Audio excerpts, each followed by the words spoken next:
المكونات اللي معانا: بصل مقطع جوانح من 3 ل 4 بصلات حسب كميه الدجاج اللي هتعملوها. عندي دجاجه ونص مغسوله ومتنضفه. هنحط البصل الاول في الحله.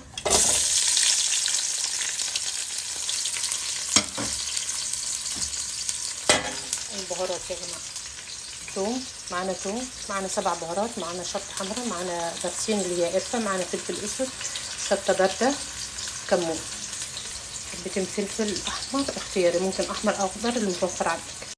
براد انا زدت كركم وزنجبيل بودره، وهزيد القرفه شويه عن كده لان هي محتاجه قرفه زياده شويه عشان اللون هيطلع بني، فمحتاج قرفه زياده. لما نوصل يا جماعه لون البصل ده هننزل التوم، بس التوم تقليبتين تطلع ريحته. مجرد ما طلع ريحه التوم بس، طلعت الريحه بس، بنزل بمعلقه معجون طماطم وطماطميه مقطعاها شرايح صغيره بس. اديهم تقليبه حلوه واسيبهم شويه مع بعض. شوفوا يا جماعه اللون تبارك الرحمن. مجرد ما وصلنا لهنا نحط ايه؟ الدجاج. اللهم بارك. بسم الله.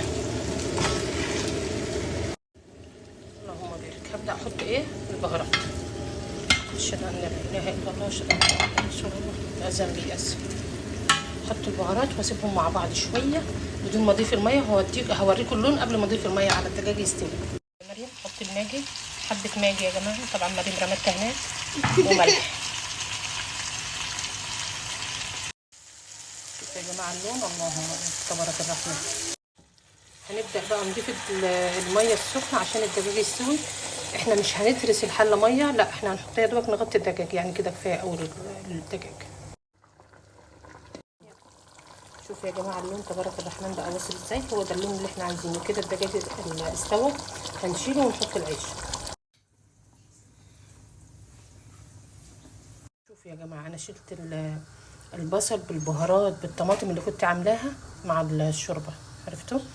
هطحنها واعملها صوص ياكلوه مع الرز. حط يا امي، حط الرز.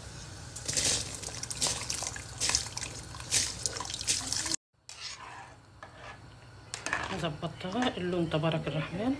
بس مجرد ما الميه تنشف ههدي على البوتاجاز واسيب الرز يستوي. بصوا يا جماعه حته السمنه هتنزل الدجاج. مش هحط اي بهارات لان هي تبارك الرحمن بهاراتها مش محتاجه اي حاجه تاني، بس سمنه عشان ناخد لون وتدي طعم بس. تبارك الرحمن.